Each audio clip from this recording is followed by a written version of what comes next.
सोचो कि तुम अमर हो और तुम अब तक 800 साल तक जी भी चुके हो, पर एक ऐसी दुनिया में जहाँ पर एलियंस, गोबलिन्स, ऑर्क्स के साथ साथ ह्यूमंस भी मौजूद हैं, जहाँ पर तुम कभी नेचुरल कॉज या एजिंग की वजह से मर नहीं सकते, पर इसके बदले तुम्हें अमर होने के लिए इससे पहले की यादाश्त को गिरवी रखना होगा और फिर अपनी यादाश्त को गिरवी रखने के बाद तुम्हें अपने हायर अप्स के लिए काम करना होगा, वो भी तब तक जब तक तुम मर नहीं जाते। तो यही होने वाली है हमारी आज की कहानी एक ऐसे कैरेक्टर पर जो कि 800 साल से जिंदा है, जहाँ हमारा MC एक डिटेक्टिव है और अब वो अपने हायर अप्स के लिए जॉब करते करते थक चुका है। पर एक दिन उसकी जिंदगी पूरी तरह से बदल जाती है जब उसके पास एक केस आता है जो कि इंटरगैलेक्टिक डायमेंशन से बाहर आए हुए ड्रैगन से रिलेटेड होता है। तो क्या अब हमारा मेन कैरेक्टर ह्यूंग निम इस ड्रैगन से रिलेटेड केस को सॉल्व करवाएगा और कौन है उसके वो हायर अप्स जो कि उसको लाइफ स्पैन दे सकते हैं सिर्फ और सिर्फ उसकी यादाश्त के बदले, और क्यों ह्यूंग निम 800 सालों से बिना कुछ जाने काम किए जा रहा है और क्या वो अपनी पहले की मेमोरीज को वापस पा पाएगा। खैर ये तो हमें आगे ही पता चलेगा।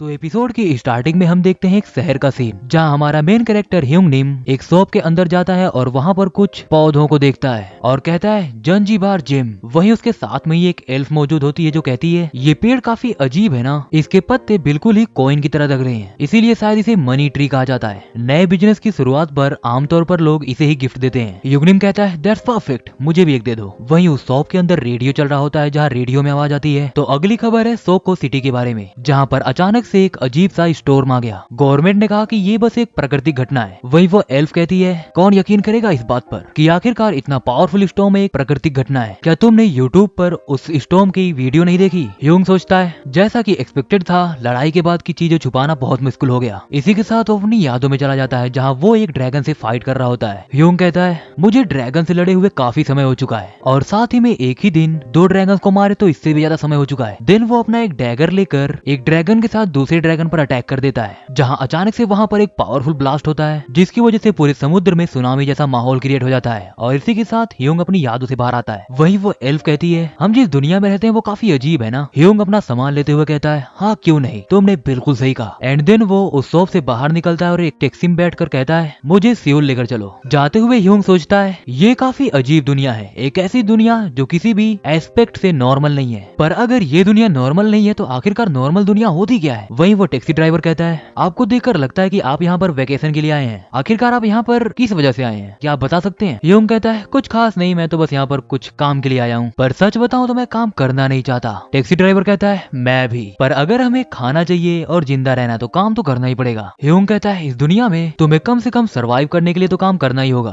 और इस दुनिया में कहीं भी चले जाओ सबकी सोच एक जैसी ही है, सबको यही लगता है कि अगर सर्वाइव करना है तो काम करना ही होगा। टैक्सी ड्राइवर कहता है यप तुमने बिल्कुल सही कहा। इसी के साथ ह्यूंग टैक्सी में बैठे बैठे कुछ सोच रहा होता है और सोचते हुए वो अपनी यादों में चला जाता है जहां हम देखते हैं पास्ट का सीन, मतलब अभी के समय से काफी पहले का सीन, जहां ह्यूंग एक जगह पर बैठकर किसी से कह रहा होता है मैं काम नहीं करना चाहता, ये बहुत बोरिंग है, कहीं इसकी वजह से मैं पागल ना हो जाऊं, क्या ऐसा कोई रास्ता नहीं है जिसमें मैं बिना काम किए अपनी जिंदगी बिता सकूं? उसके सामने वाला बंदा कहता है तुम काफी थके हुए लग रहे हो। ह्यूंग कहता है वो इसलिए क्योंकि मैं ये घटिया काम बहुत समय से करते हुए आ रहा हूँ। सामने वाला बंदा कहता है तो मतलब तुम सच में बहुत ज्यादा मेंटली एग्जॉस्टेड हो गए हो। जहाँ वो ह्यूंग की रिपोर्ट पढ़ता है जहाँ ह्यूंग इस वक्त पार्शली बर्न आउट सिंड्रोम से सफर कर रहा होता है। वो कहता है तुम्हें अपने दिमाग को थोड़ा आराम देना चाहिए, थोड़ा समय लो और खुद को रिचार्ज करो, पर मुझे लगता नहीं कि तुम इस कंडीशन में हो कि तुम अपनी जॉब को छोड़ सको, तो बस ये दवाइयाँ ले लो जैसे पहले तुमने लिया था। ह्यूंग कहता है जैसी दवाइयाँ मैंने पहले ली थी वैसी। उसके सामने वाला बंदा कहता है हाँ बिल्कुल वैसी दवाइयाँ,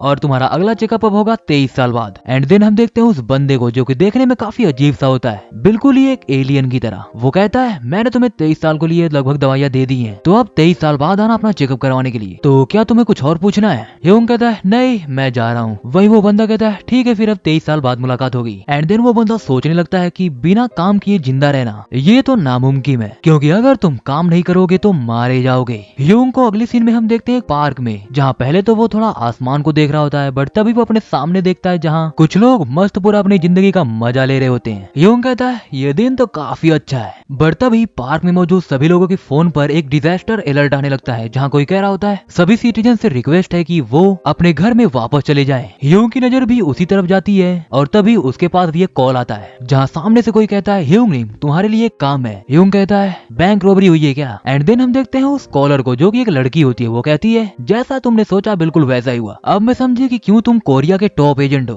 ह्यूंग कहता है पैसे कितने मिलेंगे इसके लिए? वो लड़की कहती है बिल्कुल उतने ही जितने तुम्हें पिछली बार मिले थे। इसके बाद ह्यूंग उस कॉल को कट कर देता है और कहता है ये काफी बोरिंग है, और तभी वो वहाँ से टेलीपोर्ट हो जाता है। सीन शिफ्ट होता है और हम देखते हैं कुछ पुलिस को, जहाँ वो सभी से कह रहे होते हैं कि सभी लोग पीछे रहिए क्योंकि आपकी सुरक्षा ही हमारी पहली प्रायोरिटी है। वहीं एक और जो कि एक पुलिस इंस्पेक्टर होता है वो आते हुए कहता है हे ह्यूंग निम तुम आ गए। वही ह्यूंग आते हुए कहता है क्या एक ही सस्पेक्ट है? वही वो और जिसका नाम है पार्क जुंगपल, वो कहता है हाँ सिर्फ एक ही क्रिमिनल है। ह्यूंग कहता है तुम पुलिस इंस्पेक्टर हो, तुम आखिरकार इतने टेंस्ड क्यों लग रहे हो? पार्क कहता है ये तो मेरा नेचुरल फेस है। एंड देन वो ह्यूंग को बताता है कि आखिरी बार जो होस्टेज वहाँ से बाहर भाग के आया उसने बताया अंदर अभी टोटल 4 होस्टेज हैं और हर कोई बेहोश है सिर्फ उसके अलावा। ह्यूंग जाते हुए कहता है ठीक है मैं समझ गया, यहाँ से आगे मैं संभाल लूंगा। पार्क कहता है संभाल लूंगा? क्या संभाल लूंगा? ह्यूंग कहता है अरे यही केस। पार्क ह्यूंग को जाते हुए सोचता है ह्यूंग एक पुलिस वाला नहीं है बल्कि वो एक एजेंट है इमिग्रेशन ब्यूरो का। वही हम देखते हैं कि ह्यूंग उस बिल्डिंग के सामने जाके खड़ा हो जाता है और थोड़े समय बाद अपने पास से कुछ कागज निकालता है जिन पर कुछ लिखा हुआ होता है जो कि बेसिकली एक प्रकार का जादू होता है। वहीं उस कागज के बाहर आते ही इंचेंटमेंट शुरू हो जाता है और चारों तरफ से एक बैरियर सा बन जाता है ताकि कोई इसके अंदर से भाग ना सके। लोग ये देखकर सोच रहे होते हैं जादू, आखिर अब यहाँ पर जादू की क्या जरूरत पड़ गई? ह्यूंग सबकी बातों को इग्नोर करते हुए अंदर जाने लगता है। पार्क वहाँ पर मौजूद पुलिस ऑफिसर से कहता है लोगों को अब वहाँ से हटा लो, इसके आगे का काम इमिग्रेशन ब्यूरो वाले देख लेंगे। वहीं एक कॉप पार्क से कहता है वो जादूगर वो कौन था?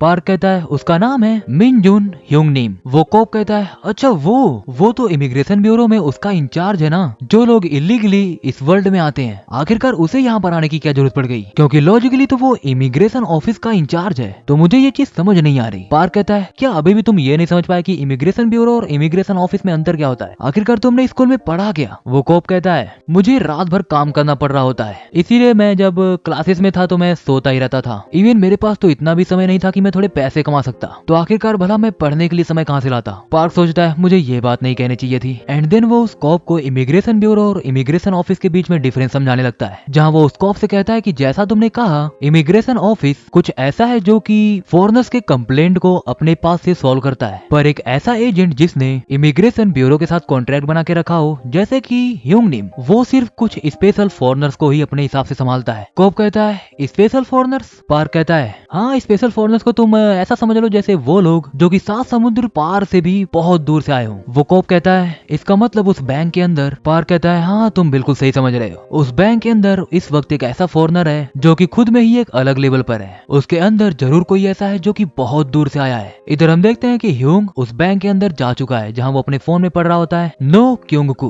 उम्र 31, अनएम्प्लॉयड, जो कि पिछली साल एक एबिलिटी यूजर की तरह अवेकनर बना और फिर उसने रजिस्टर किया। तो उसने उस अवेकनर बनने की वजह से उस एबिलिटी का अच्छा यूज करना चाहा और एक जॉब के लिए अप्लाई किया, पर वो फेल हो गया। और वो ही बंदा इस वक्त इस बैंक के अंदर है जिसकी स्पेशलिटी है टेलीकिनेसिस। और तभी हम देखते हैं कि ह्यूंग पर टेलीकिनेसिस से अटैक होता है, बट ह्यूंग इस अटैक को बहुत इजीली डॉज कर जाता है। और तभी हम देखते हैं वहाँ पर क्योंगू को, जो कहता है तुम्हें किसने कहा अंदर आने को? और इस वक्त तक उसने ऑलमोस्ट एक बंदे को मार दिया होता है, जहाँ वो ह्यूंग से कह रहा होता है क्या तुमने पुलिस को वहीं पर रहने दिया और खुद अकेले अंदर आ गए? ह्यूंग कहता है ये बताने से पहले मैं चाहूंगा कि तुम उस हॉस्टेज को छोड़ दो। क्योंकू कहता है भाड़ में जाओ। ह्यूंग कहता है मैं तुमसे वादा करता हूँ कि अगर तुम अभी सरेंडर कर देते हो तो मैं तुम्हें कुछ भी नहीं करूंगा, बट ऐसा ना करते हुए तुम अगर उस हॉस्टेज को हल्की सी भी चोट पहुंचाओगे तो उसी मोमेंट तुम। बट तभी क्योंकू उसकी बात काट देता है और कहता है चुप रहो और जैसा मैं कह रहा हूँ वैसा कर। ह्यूंग कहता है मैं तुम्हें आखिरी वार्निंग दे रहा हूँ। क्योंकू कहता है मैंने कहा ना शांत रह, क्या तुझे लगता है कि मैं यहाँ पर कोई खेल खेल रहा हूँ? क्या तुम सभी को यही लगता है कि तुम लोग मुझे एक ट्रैश की तरह ट्रीट करोगे और वो सिर्फ इसलिए क्योंकि मैं अनएम्प्लॉयड हूँ? मुझे लगा था कि ये पावर मिलने के बाद मेरी जिंदगी बदल जाएगी और मुझे एक जॉब मिलेगी। मुझे जॉब तो मिली पर मुझे सिर्फ मंथली $65 मिलते। आखिरकार मैं इतने कम पैसे में अपनी जिंदगी कैसे गुजारूंगा? इन सब में ही क्योंकू अपने टेलीकिनेसिस का यूज करते हुए कुछ चीजों को ऊपर उड़ाने लगता है और कहता है क्या तुम सभी को ये पता भी है कि इतने कम पैसों में जिंदगी गुजारना कितना मुश्किल है? आखिरकार पावर्स होने के बाद ही मैं ही ऐसा क्यों बना जिसे ये सभी चीजें झेलनी पड़ी? क्या मेरी जिंदगी की कोई कीमत नहीं? बट तभी हम देखते हैं कि अचानक से क्योंकू रुक जाता है और सोचने लगता है 1 मिनट, मैं तो यहाँ पर अपनी सैलरी लेने आया था। पर वो लेने से पहले ही एक बूढ़ी औरत ने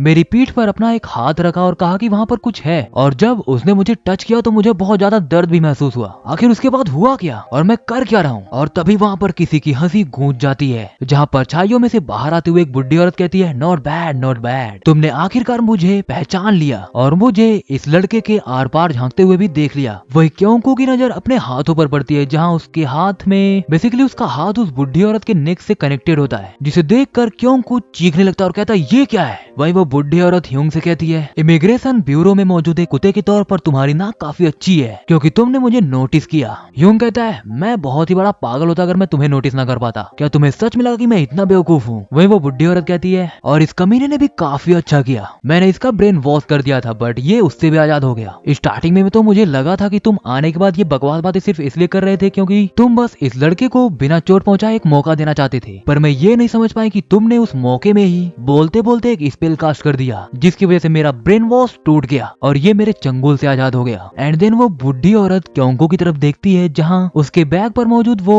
ग्रीन कलर की नर्स अचानक से जाके क्योंको से कनेक्ट हो जाती है। वही क्योंको चिल्लाने लगता है कि मुझे बचाओ। वही ह्यूंग कहता है एक ऐसा क्रिमिनल जो कि ओडेन डायमेंशन से आया है जिसका नेम है एत्रेला डफने, जिसके ऊपर 3 अटेम्प्ट टू मर्डर के केस चल रहे हैं और 12 मर्डर के केस और साथ में 50 चोरी के केस, और अब एक ऐसी डायमेंशन में आने का केस चल रहा है जिसका उसके पास परमिशन भी नहीं है। इतने सारे क्राइम्स और अभी तो ये भी नहीं पता कि कितने क्राइम्स रजिस्टर्ड नहीं है। और ये कहते हुए ही ह्यूंग अपने पास से वो डैगर निकाल रहा होता है और एत्रेला से कहता है मैंने तुम्हें एक मौका दिया और तुमने उसे बर्बाद कर दिया। इसके बाद ही ह्यूंग अपने उस डैगर से अपने हाथ पर कट मारता है जहां वहां पर कट लगते ही उसके हाथ से ब्लड लॉस होने लगता है। वहीं एत्रेला सोचती है ये और एक मिनट, कहीं तुम डार्क मैजिशियन तो नहीं हो? डार्क मैजिशियन के पास पावर्स तब आती हैं जब किसी को सैक्रिफाइस करने के बाद वो दर्द से गुजर रहा होता है, जिस डार्क मैजिक की वजह से उसकी जीवन शक्ति धीरे धीरे करके एब्जॉर्ब होने लगती है, जो कि इस कंट्री में यूज करना इलीगल है। वो ह्यूंग कहता है हाँ मुझे पता है कि डार्क मैजिक को इस कंट्री में यूज करना इलीगल है, पर यही डार्क मैजिक लीगल हो जाता है जब तुम इसे पब्लिक सेफ्टी या किसी और अच्छे काम के लिए यूज करो।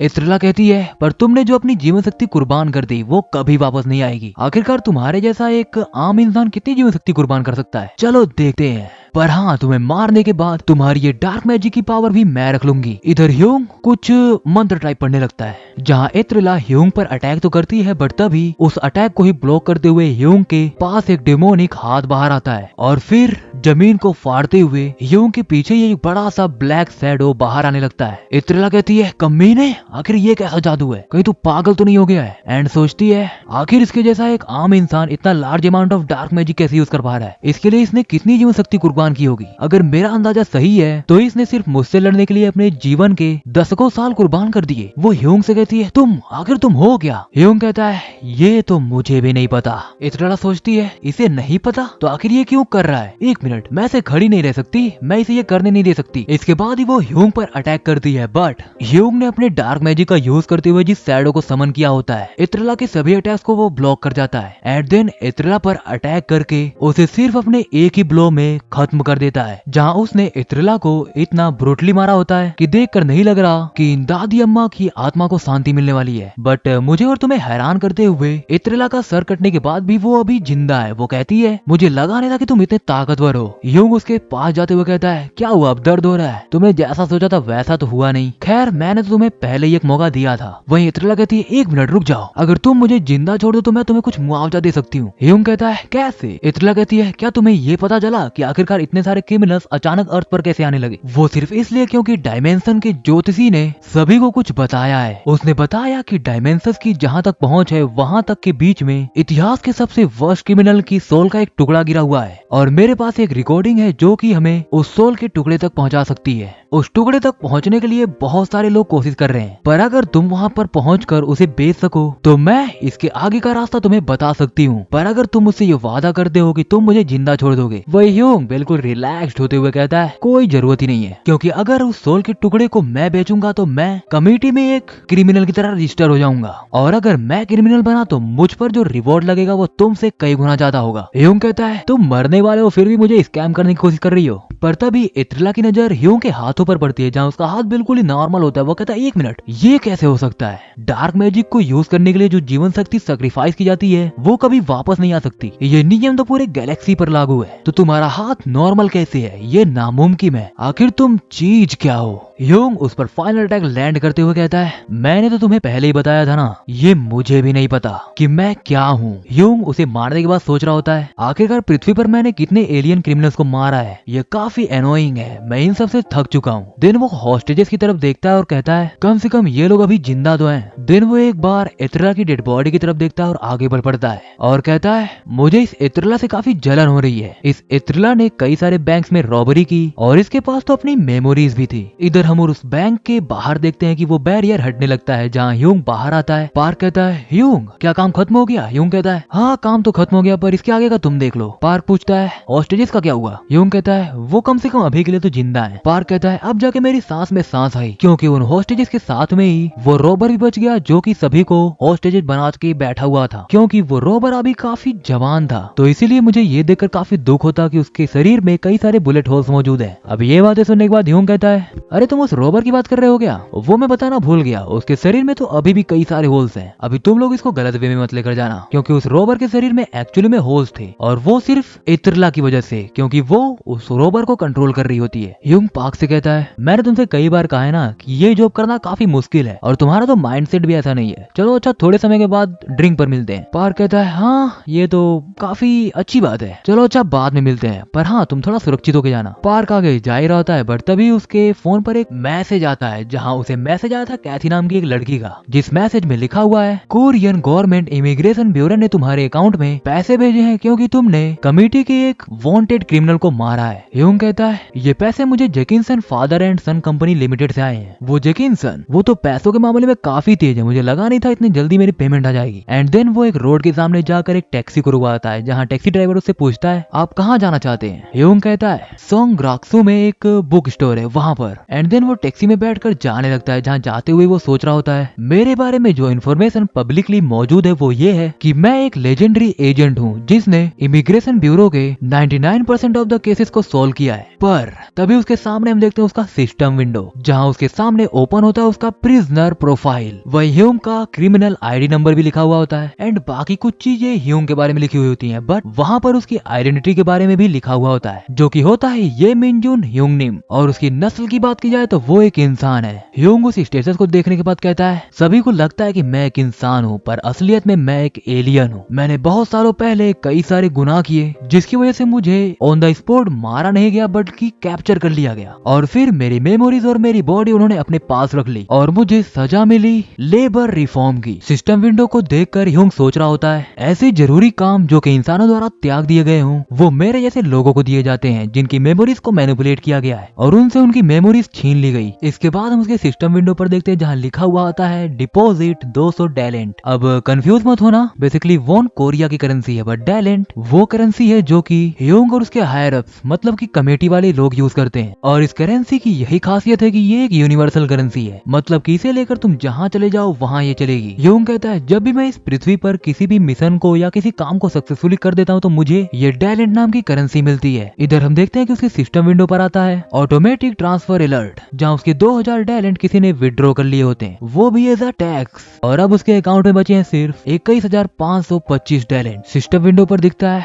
सावधान रहना, अगर ये नंबर माइनस हुआ तो तुम्हें मौत की सजा दे दी जाएगी। वही साथ में ही नीचे लिखा हुआ होता है अगर तुम 51,24,990 डैलेंट पे कर दोगे तो तुम्हें तुरंत ही इस काम से आजादी दे दी जाएगी। अभी तुम लोगों के दिमाग में यही आ रहा होगा कि ये इतना ज्यादा पैसा तो है नहीं कि ह्यूंग दे नहीं सकता, तो तुम्हारी इन्फॉर्मेशन के लिए मैं बता दूं कि डैलेंट और वोन अलग अलग करेंसी है और इस वक्त ह्यूंग पृथ्वी पर है और वो पैसे वोन में कमा रहा है, बट जब वो पैसे डैलेंट में कन्वर्ट होते हैं तो वो काफी कम हो जाते हैं। फॉर एग्जाम्पल तुम समझ सकते हो जैसे कि डॉलर और इंडियन करेंसी। ह्यूंग सोचता है लगभग 5 मिलियन डैलेंट। ये पृथ्वी पर काम करने का सिस्टम तो थोड़ा अलग ही है, क्योंकि यहाँ पर ये वो पैसे नहीं है जो तुम्हें रिटायरमेंट के बाद मिलेंगे, बल्कि तुम्हें ये पैसे देने पड़ते हैं ताकि तुम रिटायरमेंट ले सको। ये तो काफी अजीब है। ह्यूंग कहता है आज उस रॉबर को मारने के बाद मुझे जितना इनाम मिला है वो मुश्किल से 2000 डैलेंट है। ह्यूंग सोचता है यार मैं अब इस जिंदगी से तंग आ चुका हूँ, अब मुझे कोई एक ऐसा मिशन चाहिए जो कि मुझे एक ही बार में 5 मिलियन डैलेंट दिला दे। एंड देन वो अपने सिस्टम विंडो पर एक मिशन ढूंढने लगता है और ढूंढते हुए ही सोचता है इन सभी मिशन में जितना इनाम मिल रहा है वो तो 5 मिलियन के आसपास भी नहीं है, बट ढूंढते हुए ही उसकी नजर पड़ती है एक ऐसे मिशन पर जिसका इनाम लगभग 7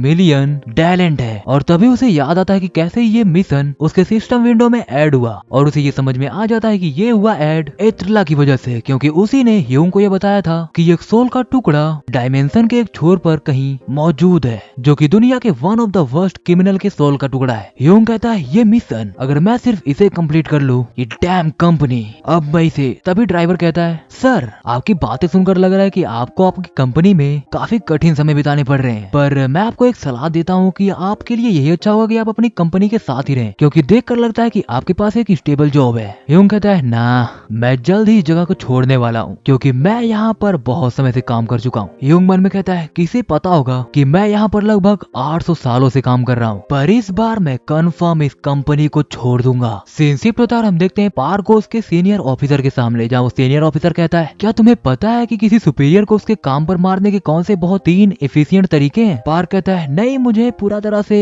पता तो नहीं है, बट उनके हेड में गोली मार सकते हैं या उनका गला तोड़ दें या तो फिर अपनी एबिलिटीज का यूज करते हुए उन्हें मार डाले। मुझे लगता है यही बेस्ट तरीके होंगे। मे बी सीनियर कहता है ना, पहला तरीका उन्हें बहुत सारा काम दे दो ताकि वो ब्लड प्रेशर की वजह से मर जाए। दूसरा खुद दूसरा काम करो और उन्हें दूसरा काम असाइन कर दो ताकि इससे तुम्हारे बीच में भसड़ मच जाए और तुम्हें उसे फायर करने का एक मौका मिल जाए। और तीसरा उसके कमांड को मत मानो और उसके सभी ऑर्डर्स को इग्नोर करते हुए उसके बारे में बकवास बातें करो, जिससे कि उस सीनियर को बहुत ज्यादा स्ट्रेस होगा और वो सुसाइड करके मर जाएगा। वही पार्क कहता है आखिरकार मुझे आप ये बता सकते हैं कि आप अचानक इतने सारे मैन पावर्स को क्यों मांग रहे हैं, मतलब आखिरकार आपको इतने लोगों की जरूरत क्यों पड़ रही है? वो सीनियर कहता है भूल जाओ इसके बारे में और मुझे स्ट्रेस देकर मारना बंद करो और यहाँ से निकलो, बट जाने से पहले ये लेते जाओ। इसके बाद ही वो सीनियर पार्क को एक केस की फाइल देता है और कहता है ये वो केस है जो कि टीम 2 को असाइन किया गया था, पर अब इसे तुम संभालो। पार्क कहता है ये तो एक मिसिंग पर्सन का केस है, हमारे पास पहले से ही मैन पावर बहुत कम है और अब ये सब। बट तभी उसका सीनियर उसकी बात काट देता है और कहता है मुझसे जवान लड़ाना बंद करो, अगर तुम्हारे पास कम लोग हैं तो इसे तुम खुद सॉल्व करो और खुद ही जाके उसे ढूंढो। आखिर ये और इतने स्लो और इतने फ्रस्ट्रेटिंग क्यों होते हैं? अरे अभी भी तुम यहीं पर हो, तुम यहाँ पर कर क्या रहे हो? निकलो यहाँ से। पार्क कहता है यस सर ठीक है मैं जा रहा हूँ। सीन शिफ्ट होता है, हम देखते हैं ह्यूंग को जो कि एक रूम के अंदर आते हुए ही कहता है हे तुम यहीं पर हो। वहीं उसके सामने हम देखते हैं एक लड़की को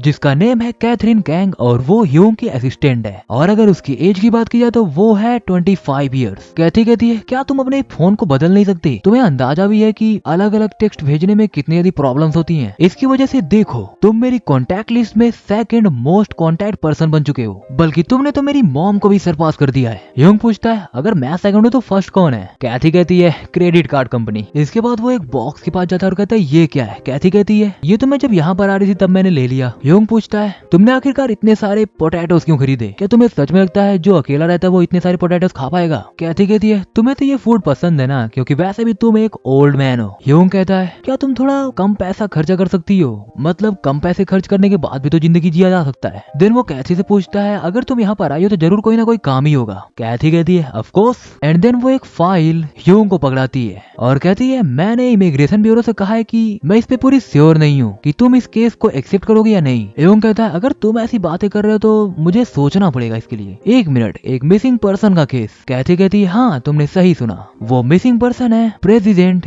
जैंग ताइजुन जो कि ह्योसंग इंडस्ट्री के प्रेसिडेंट है। वो एक ऐसी कंपनी है जिसका नेटवर्थ लगभग 300 बिलियन है। वो पिछले हफ्ते से गायब है, ना ही वो काम पर दिखे, इवन उनका कोई निशान भी नहीं मिल रहा। वो ऐसे गायब हो गए जैसे वो एग्जिट ही नहीं करते और ब्यूरो को ये लगता है कि वो शायद एक एलियन है जो कि पृथ्वी पर बिना किसी पेपर वर्क के रह रहा है। तो इसीलिए ब्यूरो को एविडेंस चाहिए, वो भी इसलिए कि वो एक एलियन है, भले ही वो जिंदा हो या मर गया हो या भले वो वापस आया ना, क्योंकि ऐसा करके ही गवर्नमेंट उसके स्टॉक्स को अपना बना सकती है। ह्यूंग पूछता है क्या उसकी कोई फैमिली थी या अभी भी है? कैथी कहती है नहीं अभी ब्यूरो को इसके बारे में तो कुछ खास पता नहीं है। ब्यूरो को ना ही ये पता है कि उसकी कोई फैमिली है और ना ही उसके कोई कजन, पर हाँ अगर उसे कुछ हो गया तो उसकी पूरी संपत्ति किसी न किसी को तो जरूर मिलेगी। ह्यूंग कहता है हाँ तुम ये तो सही कह रही हो, क्योंकि पॉसिबल है कि कोई विदाउट ब्लड रिलेटेड होते हुए हुए भी उसे अपना इनहेरिटेंस बना सकता है। तो इसीलिए मुझे लगता है कि ब्यूरो ये चाहता है कि जब तक इस प्रेसिडेंट की संपत्ति को कोई क्लेम करने आए उससे पहले ही ब्यूरो खुद ही इस संपत्ति पर अपना दावा बना ले। ह्यूंग कहता है आखिरकार तुम इतना एक बोरिंग केस क्यों लेकर आई हो, एक मिसिंग पर्सन का केस? ये तो बहुत सी जाहिर सी बात है कि गवर्नमेंट चैंग ताइजून के स्टॉक्स पर अपनी नजर बनाए हुए है। कहती कहती है हाँ ये तो सही है। ह्यूंग कहता है पर इसमें जो पैसे मिल रहे वो काफी ठीक है, इससे शायद मैं अपने कम से कम कर्जे से तो आजादी हो जाऊंगा। देन वो वहाँ से जाने लगता है और कैथिस कहता है जब तुम यहाँ से जाना तो ये डोर लॉक करके जाना। कैथी पूछती है क्या तुम अभी से स्टार्ट करने वाले हो? बट ह्यूंग इसका कोई भी जवाब नहीं देता। कैथी समझ जाती है और वो कहती है ये सच में वर्काहोलिक है। हम देखते हैं कि ह्यूंग बाहर आता है जहाँ उसे एक लड़का साफ सफाई करते हुए देखता है। ह्यूंग कहता है हे डोंगसुल, वो लड़का जो कि बेसिकली एक और की नस्ल का होता है, वो कहता है हेलो मास्टर। ह्यूंग कहता है मैंने तुमसे कहा था ना कि मुझे मास्टर मत बोलना, मुझे ह्यूंग बोलो, या तो ह्यूंग नहीं बोलो या चाहो तो बॉस बोल लो। वो लड़का कहता है ये सब प्रोनाउंस करने में बहुत कठिन है और मैं फर्स्ट फ्लोर वाले को बॉस कहता ही हूँ, और अगर मैं तुम्हें भी बॉस कहूंगा तो ये काफी कंफ्यूजिंग हो जाएगा, तो इसीलिए मैंने सोचा फर्स्ट फ्लोर बॉस और सेकंड फ्लोर मास्टर। ह्यूंग कहता है खैर छोड़ो, चलो इस मास्टर के अलावा कुछ और सोचते हैं। डोंगसुल कहता है ठीक है अपना ध्यान रखिएगा मास्टर। इसके बाद हम देखते हैं कि ह्यूंग एक शॉप के अंदर जाता है जहाँ उसे कैक्टस का पौधा दिखता है। ह्यूंग कहता है अरे तुमने इसे रिवाइव कर दिया, दैट्स अमेजिंग। आखिरकार एल्फ एक एल्फ ही होता है। वही उसके सामने वाला कहता है तुम आ गए, आगे से कभी भी तुम खुद एक पौधे को बड़ा करने के बारे में मत सोचना। मुझे तो ये नहीं समझ में आ रहा कि आखिरकार तुमने ऐसा क्या कर दिया कि ये कैक्टस भी सूखा पड़ने लगा। एंड देन हम देखते हैं वहाँ पर एक एल्फ को जिसका नेम है लेकफील्ड, जो कि एक बुक स्टोर का बॉस है जिस स्टोर का नाम है संग्राक्सू। ह्यूंग कहता है अरे मैंने उस कैक्टस को खरीदा थोड़ी था, वो तो मुझे कैथी ने गिफ्ट दिया था। वही लेक कहता है फिर भी आखिरकार तुमने ये कितनी बार किया है, तुम्हें क्या लगता है क्या ये कोई बुक स्टोर है या कोई फ्लावर स्टोर? ह्यूंग पूछता है बाय द वे ये बताओ कि क्या डोंगसुल सही से काम कर रहा है? एंड तभी वो दोनों अपने सामने डोंगसुल को देखते हैं जहाँ वो दोनों एक साथ ही कहते हैं हाँ ये काम तो बहुत ही सही से कर रहा है। लेक पूछता है मुझे ये बताओ मैं तुम्हारी क्या मदद कर सकता हूँ, क्योंकि तुम यहाँ पर बिना किसी काम के तो नहीं आए होगे। ह्यूंग कहता है मुझे किसी को ढूंढना है और क्योंकि ये तुम्हारी स्पेशलिटी है। एंड इसके अगले ही मोमेंट वो सोचता है कि चलो भी लेक अब तुम्हें तो ये पता ही होगा, तुम जल्दी समझ जाओगे कि मैं क्या बोल रहा हूँ क्योंकि तुम भी पहले एक यूएस एजेंट थे। एंड या लेक समझ जाता है और कहता है अच्छा सीधे तुम रिक्वेस्ट कर रहे हो, मैंने ये नहीं सोचा था। ह्यूंग कहता है अगर तुम मेरा ये काम कर दोगे तो मैं तुम्हारा इस मंथ का रेंट कम कर दूंगा। लेक कहता है ना इसकी कोई जरूरत नहीं है क्योंकि प्रैक्टिकली ये फ्री हो जाएगा अगर तुम इससे भी ज्यादा कम करोगे तो। क्या तुम मेरी मदद कर सकती हो?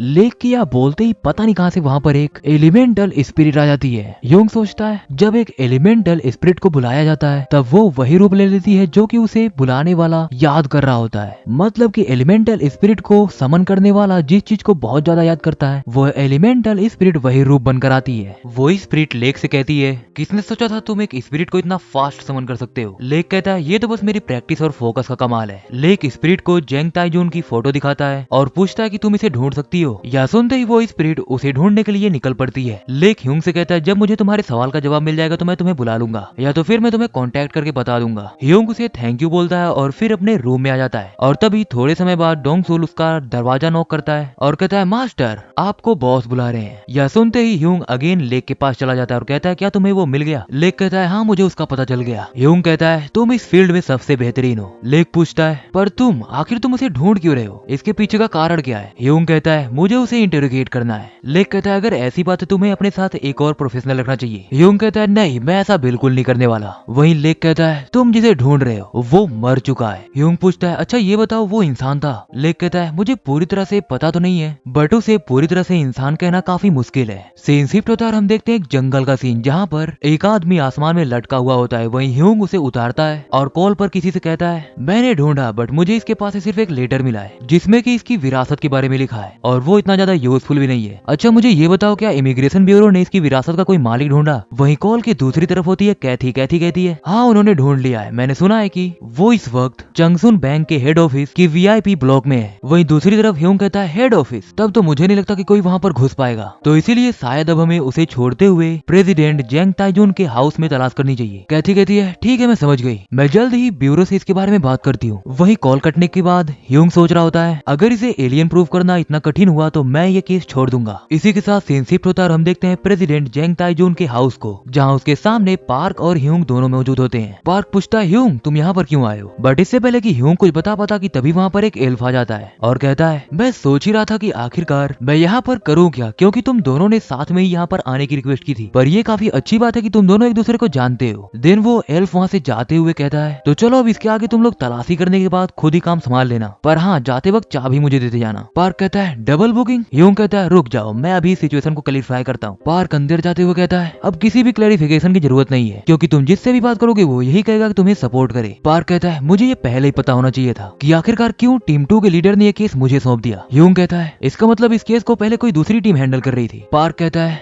अभी हाल फिलहाल में ही एल्स के गायब होने की बहुत सारे मिसिंग रिपोर्ट्स आने लगे थे, तो इसीलिए टीम 2 स्पेशल इन्वेस्टिगेशन हेडक्वार्टर्स में भेज दी गई और उसकी वजह से इस केस को हमें संभालना पड़ा, या तो फिर और सही तरीके से कहें तो मुझे संभालना पड़ा। बट मुझे इससे प्रॉब्लम नहीं है, क्योंकि असली प्रॉब्लम तो ये है कि टीम 2 के लीडर ने ये पता कर लिया होगा कि इस केस का सारा क्रेडिट ब्यूरो के पास जाएगा, तो इसीलिए लगता है उसने जानबूझकर ये केस छोड़ दिया और अब ये केस मेरे मत्थे पड़ गया। ह्यूंग कहता है ये तो काफी अच्छी बात है कि ये केस कम से कम तुम्हें असाइन हुआ, क्योंकि किसी दूसरे के साथ काम करने से अच्छा तो मैं तुम्हारे साथ ही काम करूं। पार्क कहता है मुझे सुन के खुशी हुई, बट तभी अचानक से पार्क के फोन पर चीफ का कॉल आने लगता है, जहाँ सामने से चीफ कहता है पार्क वहाँ पर तुम्हारे अलावा भी कोई होगा जो कि ब्यूरो से आया है और मुझे ऊपर से ये ऑर्डर मिले हैं कि तुम्हें उसे कोऑपरेट करना है। अब ये सुनने के बाद पार्क को काफी गुस्सा आ जाता है, बट फिर भी वो अपने गुस्से को कंट्रोल करते हुए कहता है हाँ मैं समझ गया। इसके बाद ही वो कॉल कट कर देता है। ह्यूंग कहता है ये केस सॉल्व होने के बाद हम रिवॉर्ड एक दूसरे में बांट लेंगे। पार्क कहता है नहीं इसकी कोई जरूरत नहीं है, बस ये केस खत्म होने के बाद मुझे एक ड्रिंक पिला देना। ह्यूंग कहता है तो ठीक है, अब क्या हम थोड़े पैसे कमा ले ताकि हम ड्रिंक पी सकें। इसके बाद ही हम देखते हैं कि ह्यूंग तलाशी लेने लगता है, वहीं पार्क भी अंदर जाके एक कंप्यूटर में तलाशी लेने लगता है ताकि उसे वहाँ से कुछ एविडेंस मिल सके। पर तभी पार्क सोचता है कि क्यों ना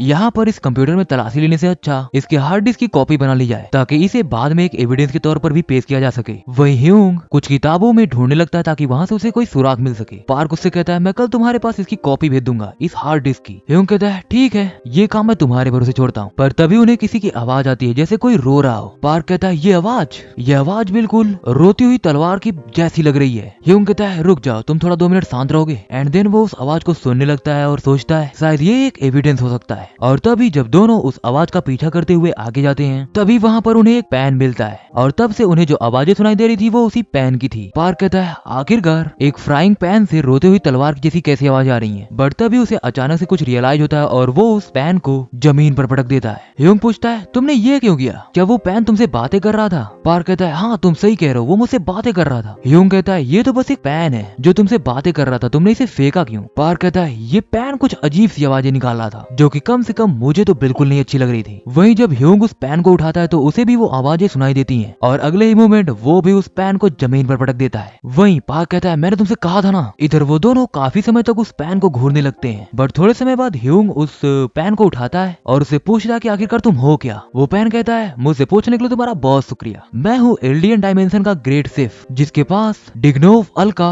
ताइक्यू मेमोरी का हल्का सा पार्ट है और उसका पार्ट होने की वजह से ही मेरे अंदर एक ऐसा आर्टिफिशियल इंटेलिजेंस है जिससे मैं अपने हिसाब से भी खाना बना सकता हूँ। इसके बाद ही हम देखते हैं कि ह्यूंग अपनी यादों में जाता है और वो जाता है एग्जैक्टली उसी मोमेंट पर जहाँ उसे जंगल में एक लाश मिली हुई होती है। वो कहता है इन्होंने इसे बिल्कुल अच्छे से बनाया है, बिल्कुल एक बौने की तरह, और देखकर लगता है कि उन्होंने चेयरमैन जेंग ताइजून का डीएनए भी यूज किया है और अगर उन्होंने ये किया है तो इसका रिजल्ट पॉजिटिव ही आया होगा। बट आखिरकार उन्होंने चेयरमैन जेंग ताइजून की फेक बॉडी को यहाँ पर क्यों लटका के रखा है इस जंगल में, जबकि उन्हें गायब हुए तो लगभग 1 हफ्ते हो चुके हैं। आखिर किस कारण से किसी ने ये किया होगा? अगर सोचा जाए तो अगर ताइजून जो कि एक इंसान है वो मारा जाता है तो इससे फायदा किसका होगा? इससे सबसे ज्यादा फायदा होगा उसके वारिस का जो कि उसकी वसीयत का मालिक बनेगा। उसे बिना कुछ किए 300 बिलियन की एक कंपनी मिल जाएगी, बट जिसका सबसे बड़ा घाटा होगा वो होगी कंट्री जो कि एक इलीगल एलियन के पैसे को जब्त नहीं कर पाएगी। बट ये काफी कंफ्यूजिंग है क्योंकि भले ही ताइजून एक एलियन हो पर मुझे ये नहीं समझ में आ रहा कि आखिरकार किसने इस फेक ताइजून को यहाँ पर लटका रखा है। 300 बिलियन की कंपनी के लिए एक होमनक्यूलस बनाना नामुमकिन है क्योंकि कोरिया में ऐसा करने के लिए तुम्हें कम से कम टॉप से 1 रिचेस्ट कंपनी में आना होगा या तो फिर ऐसी कोई टेक्नोलॉजी होनी चाहिए। आखिरकार ताइजून की कंपनी कितना ज्यादा शेयर्स को होल्ड करती है और उनकी वैल्यू क्या है जिसकी वजह से इतनी सारी प्रॉब्लम्स हो रही हैं। अब ये सिचुएशन मेरे हाथ से निकलता जा रहा है क्योंकि अब इसमें फेक बॉडीज भी इन्वॉल्व होती जा रही हैं जैसे कि होमनक्यूलस। खैर आगे देखते हैं, क्या पता आगे जब मैं जेंग ताइजून के घर का तलाशी लूं तो वहाँ मुझे कोई यूजफुल एविडेंस मिल जाए। एंड इसी के साथ ह्यूंग अपनी यादों से बाहर आता है जहाँ वो पेन कहता है मैं यहाँ पर पड़े पड़े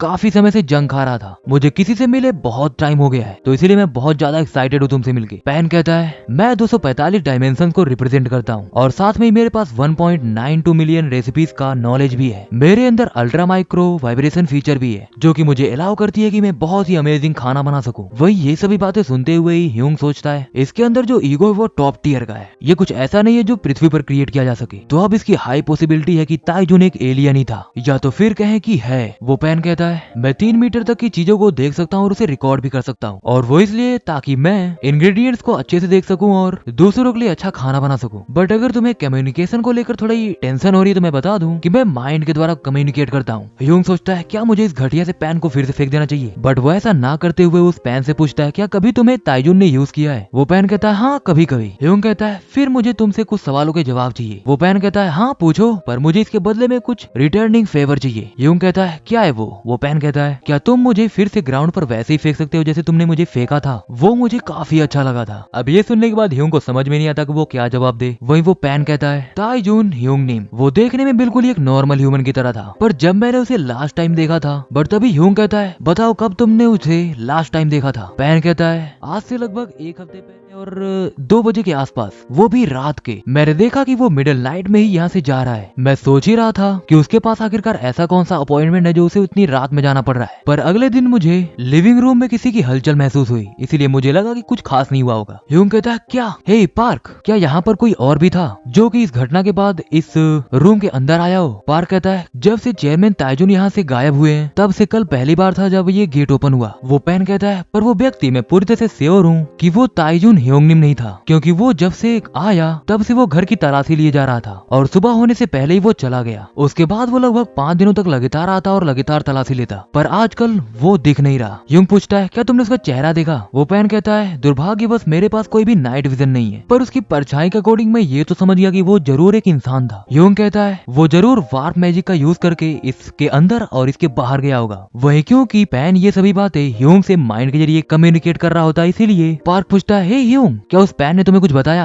ह्यूंग कहता है हाँ उसने बताया। उसने कहा कि हमसे पहले भी कोई इस घर में आया और उसने यहाँ की तलाशी ली और प्रोबेबली वो यहाँ पर वार्प मैजिक का यूज करते हुए आया। इसके अगले ही मूवमेंट ह्यूंग एक ऐसे वर्ल्ड को एक्सेस करता है जिसका नाम है स्पिरिट वर्ल्ड और कहता है मैं प्रेजेंट में वार्प मैजिक के ट्रेसेस को ढूंढ रहा था, बट उसके बजाय मुझे पास्ट में ढूंढना चाहिए था। वही पार्क कहता है ह्यूंग तुम क्या कर रहे हो। ह्यूंग कहता है यहाँ पर एक स्पिरिट वर्ल्ड है जो कि मटेरियल वर्ल्ड से ओवरलैप करता है, तो इसीलिए कोई भी मैजिक हो उसका सुराग स्पिरिट वर्ल्ड में छूट ही जाता है। पार्क कहता है क्या ये इतना कॉम्प्लिकेटेड है। ह्यूंग कहता है हाँ, पर अब मुझे बस ये करना है कि मैं उस वार्प मैजिक के सुराग को ढूंढ सकूं और ये पता कर सकूं कि हमसे पहले इस घर में कौन आया। इसके बाद ही ह्यूंग थोड़ा दूसरी तरफ जाने लगता है और कहता है मतलब वो यहीं से अंदर आया। वहीं वो पैन कहता है हाँ वो हमेशा यहीं से आता था। और तभी ह्यूंग अपने सामने देखते हुए कहता है ढूंढ लिया। यहाँ पर वार्प मैजिक के लगभग 10 सुराग है और अगर तुम ये कंसीडर करो कि वो यहाँ पर 5 दिन आया था तो ये परफेक्टली मैच कर रहा है, क्योंकि वो 5 बार अंदर आया और 5 बार बाहर गया। ह्यूंग कहता है पार्क मुझे यहाँ पर वार्प मैजिक के कुछ ट्रेसेस मिले हैं, चलो इसका पीछा करने की कोशिश करते हैं। पार्क पूछता है इस फ्राइंग पैन का क्या करना है। इसके अगले ही मोमेंट ह्यूंग अपना स्पिरिट वर्ल्ड एक्सेस करना बंद कर देता है और कहता है इसे फिलहाल के लिए अपने साथ ही रखते हैं क्योंकि यही अकेला गवाह है। थोड़े समय बाद हम देखते हैं कि वो दोनों बाहर आ चुके हैं जहाँ पार्क ने उस पैन को डिग्गी में बंद कर दिया है। वहीं वो पैन चिल्ला रहा होता है क्या यह किडनैपिंग है, बट ऑब्वियसली इससे उन दोनों को कोई फर्क नहीं पड़ता। वही ह्यूंग कहता है चलो एक काम करते हैं, क्यों ना उस फ्राइंग पैन को तब तक नहीं छुएंगे जब तक हमें कोई जरूरत नहीं पड़ेगी, क्योंकि वो कुछ ज्यादा ही जबर जबर करता है। पार्क कहता है हाँ तुमने सही कहा। एंड देन वो ह्यूंग से पूछता है क्या सभी मैजिशियंस ये स्पिरिट वर्ल्ड एक्सेस कर पाते हैं, मतलब जो तुमने अभी किया।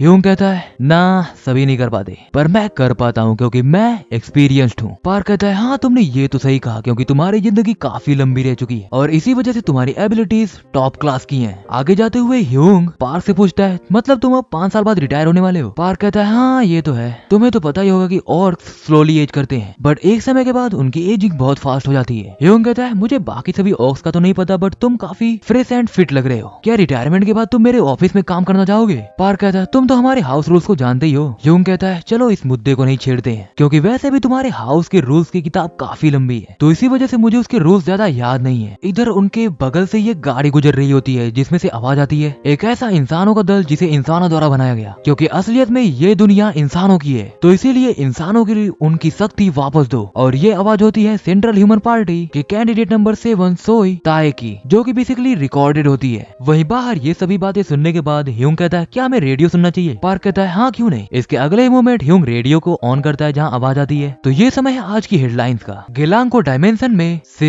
यूनाइटेड रॉयल फैमिली ने प्रिंसेस बेरमी को आने के लिए अनाउंस कर दिया है, पर रूमर्स ये भी है कि उस डायमेंशन से बहुत सारे लोग आने के लिए सोच रहे हैं, तो इसी वजह से शायद यूनाइटेड नेशन इस बात को डिनाई कर दे और इसकी वजह से आगे दंगे भी हो सकते हैं। जाते हैं। और ये खबर सुनने के बाद तो कई इंसान प्रोटेस्ट भी करने लगे कि आखिरकार यूनाइटेड नेशन किसी और डायमेंशन में से इतने सारे लोगों को आने कैसे दे सकता है, क्योंकि वो सीधे सीधे उनकी प्राइवेसी का वायलेशन है। ये सभी बातें रेडियो पर चली रही थी, बट तभी ह्यूंग को स्पिरिट वर्ल्ड में कुछ महसूस होता है और वो कहता है, पार्क रुक जाओ, जो ट्रेसेस मुझे मिले थे वो यहाँ से बढ़ चुके हैं। वहीं पार्क कार से निकलते हुए कहता है, ये जगह ये तो और कम्युनिटी है। वहीं ह्यूंग बाहर आते हुए कहता है, क्योंकि वो जो ताइजुन के घर में हमेशा 5 दिन पर आता था, या तो फिर कहें कि लगातार 5 दिन तक आया था, उसने जरूर यहाँ पर टेम्परली रहने के लिए जुगाड़ जरूर किया होगा। पर अच्छी बात तो ये है कि यहाँ पर किसी इनविजिबिलिटी मैजिक का कोई नामो निशान नहीं है। तो चलो पहले लोकल सीसीटीवी को चेक करते हैं। बट देन थोड़ा सोचने के बाद ह्यूंग कहता है, पार्क उसे तुम चेक करो, मैं तुम्हें ये काम सौंपता हूँ। पार्क कहता है, ठीक है मैं ट्राई करता हूँ। अगले दिन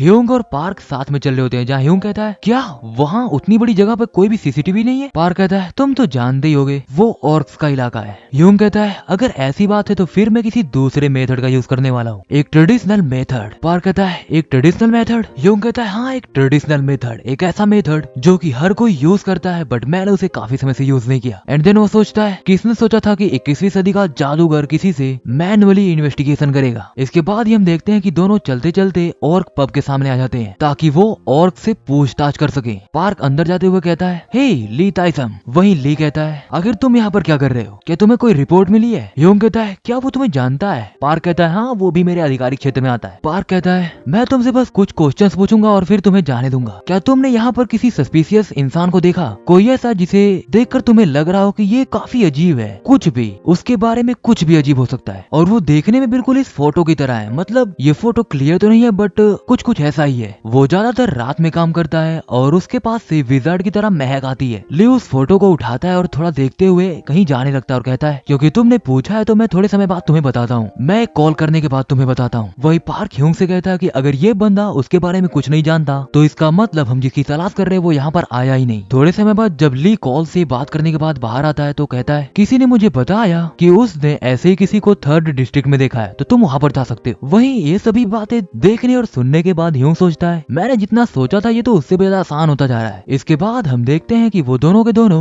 3rd डिस्ट्रिक्ट में जाते हैं और वहाँ पर कुछ लोगों से पूछताछ करते हैं, पर उनके हाथ कुछ खास नहीं लगता। वही पार्क कहता है, इस और कम्युनिटी के पास बहुत ही खराब सिक्योरिटी है, इसीलिए लोग ज्यादातर रात को बाहर नहीं निकलते, क्योंकि वैसे भी यहाँ आसपास बहुत सारे क्रिमिनल्स घुमा करते हैं। पर तभी बातें करने के बाद वो दोनों एक बिल्डिंग के सामने आके रुक जाते हैं, जहाँ ह्यूंग कहता है, पार्क मुझे लगता है कि मैंने उसे ढूंढ लिया, ये वही बंदा है जो वार्प मैजिक का यूज कर रहा था। अब इसके बाद वो दोनों अंदर आते हैं, जहाँ उन्हें गेट पर कुछ बैरियर्स दिखाई देते हैं। पार्क कहता है, ओ ये बैरियर्स, आखिर ये बैरियर्स यहाँ पर क्या कर रहे हैं? वही ह्यूंग कहता है, लगता है उसने यहाँ पर कई सारे बैरियर्स लगाए हैं, क्योंकि अगर वो स्किलफुल होता तो उसे इतने बैरियर्स लगाने की जरूरत ही नहीं पड़ती, उसका काम एक में ही चल जाता। तो चलो इस बैरियर को तोड़ने की कोशिश करते हैं। वही थोड़े समय बाद ही ह्यूंग उस बैरियर को तोड़ देता है। पार्क कहता है, ह्यूंग थोड़ा संभल कर रहना, क्योंकि ये बंदा यहाँ से भागने की कोशिश कर सकता है। अब इसके बाद ह्यूंग क्या करता है कि वो गेट के जरिए नहीं जाता, वो अपने डार्क मैजिक का यूज करता है और वो खिड़की के जरिए एक अटैक वहाँ पर करता है, ताकि वो खिड़की के जरिए टेलीपोर्ट होके अंदर जा सके। और जैसे ही वो अपने डार्क मैजिक का यूज करते हुए टेलीपोर्ट करके अंदर जाता है, वो देखता है कि उसके सामने कोई ऑलरेडी एक डायमेंशन को चीरते हुए भागने की कोशिश कर रहा है। वही भागते हुए वो बंदा कहता है, तुम्हें लगा कि मैं पकड़ा जाऊंगा? पार्क उसे रोकने के लिए उसकी तरफ बढ़ता है, पर ह्यूंग ऐसा नहीं करता, वो यूज करता है अपना डार्क मैजिक। वो बंदा ऑलमोस्ट वहाँ से भाग ही चुका होता है, बट तभी ह्यूंग उसका पैर पकड़ते हुए उस डायमेंशन से उसे बाहर खींच लेता है और उसे पूरी तरह से ककून में लपेट देता है। ह्यूंग कहता है, पकड़े गए ना?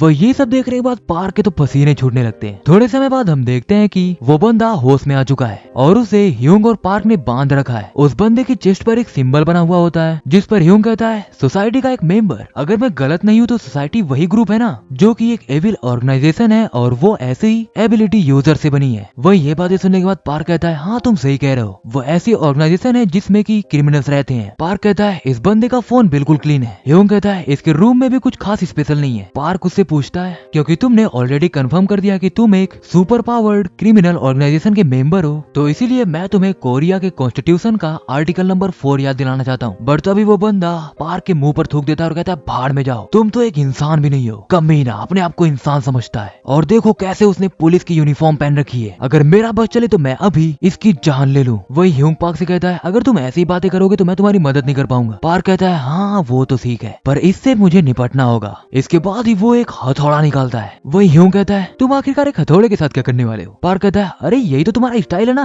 ह्यूंग अपना डैगर निकालते हुए कहता है, उसे दूर फेंक दो, मेरे पास इससे भी बेहतर बेहतर एक रास्ता है। तो अब थोड़ा ध्यान से देखो। इसके बाद वो अपने हाथ में हल्का सा कट मारता है, जहाँ उसकी उंगलियों को बेसिकली चीरते हुए एक इंसेक्ट बाहर आता है। वही वो बंदा कहता है, तुम क्या हो कमीने, एक मिनट तुम कहीं। बट तभी ह्यूंग कहता है, ये तो काफी अच्छी बात है, तुमने पता कर लिया कि मैं क्या हूँ। वेल चलो अब मुझे बताओ। ह्यूंग उस इंसेक्ट को उस बंदे के सामने ले जाता है और तभी वो इंसेक्ट उस बंदे की नाक में घुस जाता है। ह्यूंग कहता है, पार्क मुझे एक रिकॉर्डर दो। ये सुनने के बाद पार्क उसे एक रिकॉर्डर देता है। वही वो बंदा उस इंसेक्ट की वजह से अपने शरीर में काफी अजीब सी सेंसेशन को महसूस करता है। ह्यूंग अपने पास से एक मैकेनिकल डिवाइस का यूज करता है एंड देन कुछ स्पेस कास्ट करने लगता है। इधर पार्क कहता है, आखिर वो था क्या? ह्यूंग कहता है, अरे वो तो हैप्पी बग था। वो सीधे अपोनेंट के दिमाग पर असर करता है और सीधे उसके दिमाग में मौजूद डोपामिन को एक्सप्लोड करता है, जिससे कि वो इंसान एक अलग ही खुशी का एहसास करता है। और मैंने अभी जो स्पेल बोला मैंने उसे रिकॉर्ड भी कर लिया है, जिसे मैं अपने हिसाब से समय पर यूज करूंगा। इधर वो बंदा बेहोश हो चुका होता है क्योंकि उसके दिमाग में बहुत ज्यादा डोपामिन रिलीज होने लगता है। थोड़े समय बाद हम देखते हैं कि ऑलमोस्ट शाम होने वाली है। वहीं उस बंदे को होश आ रहा होता है और जैसे वो होश में आता है वो चिल्लाने लगता है और कहता है, नहीं कृपया करके मुझे यहाँ से जाने दो, मैं ये जगह बिल्कुल पसंद नहीं करता, मुझे उस जगह पर वापस जाना है। वहीं ह्यूंग आते हुए कहता है, ओके देन, क्या हम फिर से शुरुआत कर सकते हैं? क्या तुम उस जगह पर जाना चाहते हो और अपनी अच्छी यादों को वापस आना चाहते हो? अगर तुम ऐसा चाहते हो तो मेरे पास ये है जो कि इस स्पेस को कंट्रोल कर सकता है। मुझे सब कुछ बताओ जो तुम जानते हो और मैं तुम्हें ये दे दूंगा। वो बंदा हड़बड़ाते हुए कहता है, मुझे नहीं पता कि जैंग ताइजुन कहाँ पर है, मैं तो बस उस घर में इसलिए गया था ताकि मैं वहाँ पर मौजूद एक सीक्रेट वॉल्ट को फाइंड कर सकूं और वो सभी सामान अपने क्लाइंट तक पहुँचा सकूं। ह्यूंग कहता है, सीक्रेट वॉल्ट? मैंने वहाँ पर ऐसा कुछ भी नहीं देखा, जबकि मैंने पूरी तरह से वहाँ पर तलाशी ली। अच्छा चलो मुझे ये बताओ कि ये क्लाइंट कौन है? वो बंदा कहता है, मुझे नाम नहीं पता,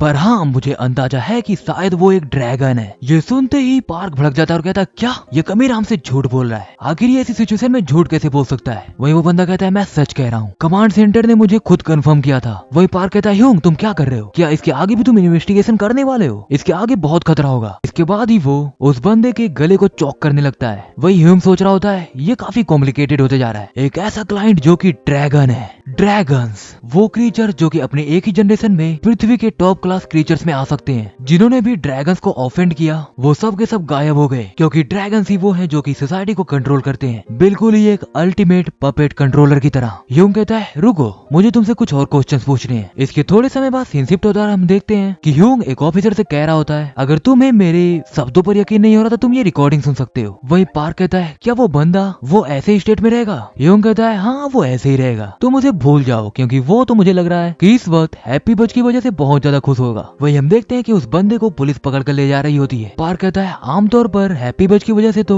मैंने सुना है कि लोग मारे जाते हैं। ह्यूंग कहता है, अगर उसे सही ट्रीटमेंट मिली तो 50% चांसेस है कि वो बच जाएगा, पर फिर भी ये डिपेंड करता है कि जो हैप्पी बज के कंट्रोल में हो वो कितना ज्यादा विजर्ड के पोषण से इफेक्टेड हुआ हो। हम देखते हैं कि अगेन पार्क और ह्यूंग पुलिस कार में जा रहे होते हैं, जहाँ रेडियो पर आवाज आती है। तो अब आगे हम बढ़ते हैं अगले न्यूज पर। प्रिंसेस वर्मी का पहला कंट्री विजिट डिसाइड हो चुका है और वो है कोरिया। वहीं जाते हुए ही ह्यूंग सोच रहा होता है, ज्यादातर ड्रैगन्स ये सब नहीं कर सकते, पर मुझे लगता है कि उसमें से अप्रोक्सीमेटली 4 कल्प्रिट्स हैं। हाउएवर मैं अभी भी उनका मोटिव नहीं जान पा रहा हूँ। आखिरकार वो लोग हैं कौन और वो चाहते क्या हैं? रेडियो पर आवाज आती है, ह्योसंग इंडस्ट्री ने एक नए स्टॉक प्राइस लिमिट को हिट किया है और अब उसका मार्केट कैपिटलाइजेशन 15% है। वही ह्यूंग कहता है, ह्योसंग, हे वेट, ह्योसंग इंडस्ट्री, ये तो बॉस जंग ताइजुन की कंपनी है ना? वो पार्क से पूछता है कि ये बहुत आम बात है कि बॉस गायब है और वो सभी इतने इंपॉर्टेंट मैटर को सोल्व कर रहे हैं, आखिर ऐसे किसे उनका स्टॉक इतना ज्यादा हाई हो चुका है? वही पार्क कहता है, हो सकता है कि बॉस ने गायब होने से पहले ही ये अप्रूव कर दिया हो। ह्यूंग कहता है, ये हो सकता है। अच्छा क्या तुम्हें भूख लगी है? चलो कुछ खाते हैं, चलो हैम और चीज सैंडविच खाते हैं। मैंने सुना है कि कैथी ये खुद बनाती है। पार्क कहता है, वो खाना बना सकती है? ह्यूंग कहता है, वैसे मैं भी पूरी तरह श्योर नहीं हूँ। इसके बाद ही हम देखते हैं ह्यूंग के ब्यूरो ऑफिस का सीन, जहाँ पार्क कहता है, उस बंदे ने जो हमें इन्फॉर्मेशन दी थी उसके बाद मैंने जैंग ताइजुन के घर की दोबारा तलाशी ली ताकि मैं उस सीक्रेट वॉल्ट को ढूंढ सकूं, पर मुझे नहीं मिला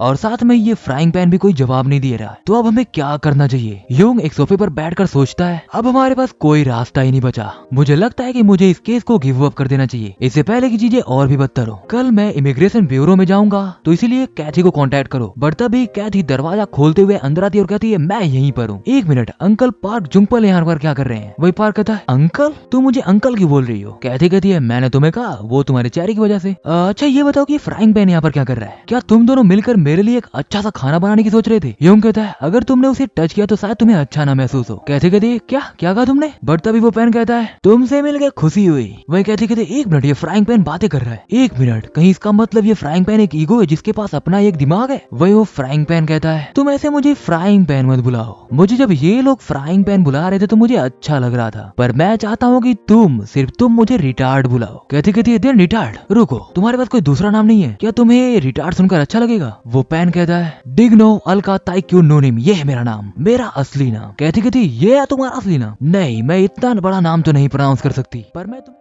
नहीं ये भी नहीं बुला सकती। वही ह्यूंग कहता है उससे बातें करने की सोचना भी मत। वही कहते कहती हाँ ठीक है मैं समझ गई, मुझे ये बता तुम्हारा चेहरा क्यों इतना लटका हुआ है, क्या कोई प्रॉब्लम है? ह्यूंग कहता है ना कोई नहीं। कहते कहती है कुछ तो हुआ है, पर अच्छी बात ये है कि मैं इसे लेकर आई हूँ। वैसे मुझे हैरानी नहीं होगी ये जानकर कि तुम लोगों का भी ये पीने का मन कर रहा है। वही ह्यूंग कहता है मेरा मूड अभी ड्रिंक करने का नहीं कर रहा। वही पार्क कहता है मुझे ड्राइविंग करनी है। बट तभी निकालती है कहती अपने पास से अल्कोहल की एक बोतल और कहती है किंग्सले एस्टोन्स 37 साल पुराना बोनो का मास्ट्रो कलेक्शन। अब ये सुनने के बाद तो और ह्यूंग एक प्रोफेशनल अल्कोहलिक बनते हुए कहते हैं ठीक है मैं स्नैक लेकर आता हूँ। वही ह्यूंग भी कहता है ठीक है मैं भी तुम्हारे साथ ही चलता हूँ। थोड़े समय बाद जब वो वापस आते हैं तो हम देखते हैं कि वो दोनों मस्त अपना पार्टी कर रहे हैं जहाँ स्नैक अल्कोहल सब कुछ मौजूद है। वही पीने के बाद पार्क कहता है आखिर मैं ही क्यों, तुमने मुझे ही अंकल क्यों कहा? हम देखते हैं कि रात हो चुकी होती है जहाँ ह्यूंग लेटे हुए सोच रहा होता है मुझे लग रहा है जैसे मैं मरता जा रहा हूँ, क्या मैं इंटॉक्सिकेटेड हो रहा हूँ? नहीं, मुझे लगता है कि आज कुछ ज्यादा ही हैंगओवर हो गया। एक मिनट, हैंगओवर? मैंने पिया ही क्यों? क्या ग्रैम एम्पायर के क्राउन प्रिंस ने मुझे फोर्स किया? रुको, नहीं, वो तो 250 साल पुरानी बात है। वही उसे अपनी यादों में ही किसी की आवाज सुनाई दे रही होती है। तो इसका मतलब तुम ये अकेले करने वाले हो, और वो इसलिए क्योंकि तुम एक नेक्रोमेंसर हो जिसे एक श्राप लगा है। ह्यूंग कहता है नहीं, वो तो बहुत पहले की बात है, क्योंकि जब से मैंने अपनी जॉब स्टार्ट की। एक मिनट, नहीं, मुझे जॉब करते हुए तो काफी समय हो चुका है, पर फिर भी मैं अभी बहुत वीक हूँ। पर देखो, मैं यहाँ पर हूँ, पृथ्वी पर, और मैं हूँ ये मिनजुन ह्यूंगनिम। वह उसके सामने हम डोंगसुल को देखते हैं जो कहता है गुड मॉर्निंग बॉस, मेरा मतलब मास्टर। ह्यूंग कहता है हे डोंगसुल, देखकर तो लग रहा है कि अभी फिलहाल सुबह नहीं है, क्या ये दोपहर है? और तुम्हें रोज ये मेरे पास लाने की जरूरत नहीं है। इसके बाद हम देखते हैं कि ह्यूंग खिड़की पर एक कागज को लिए कहता है ये timing check in request for attendance, मेरे पास अटेंडेंस डिमांड लेटर आया है। वह उस लेटर में लिखा हुआ होता है कि ये लेटर ह्यूंग के फिलहाल चल रहे मिशन के बारे में है, जिसकी जानकारी उसे अब जितना जल्द हो सके उतना जल्द हेडक्वार्टर ऑफिस को देना होगा, और अगर ऐसा करने में वो असमर्थ हुआ तो वो अलग सर्कमस्टेंसेस में रहते हुए सेक्रेटरी से कांटेक्ट कर सकता है। ह्यूंग सोचता है जरूर कुछ ना कुछ तो चल रहा है। इसके बाद हम देखते हैं कि ह्यूंग अपने अटेंडेंस लेटर की वजह से हेडक्वार्टर ऑफिस के सामने खड़ा है, जहाँ कुछ लोग उसे रोकते हैं और कहते हैं रुकिए एजेंट ये मिनजुन ह्यूंगनिम, कृपया हमारे साथ इस रास्ते पर आइए। थोड़े समय बाद ह्यूंग अकेले अंदर जाने लगता है और सोच रहा होता है कल मैंने और पार्क ने जो ढूंढा कहीं उसी की वजह से तो मुझे यहाँ पर नहीं बुलाया गया। गेट ओपन होता है और उसे अंदर से आवाज आती है हाँ अंदर आ जाओ। ह्यूंग अपने मन में सोचता है तो यही जगह है सीईओ की, और इसके अगले ही मोमेंट हम ह्यूंग के सामने देखते हैं काफी हॉट सी लड़की को जो कहती है मैं तुम्हारा इंतजार कर रही थी एजेंट ह्यूंग मिनजुन। जहाँ वो लड़की जिसका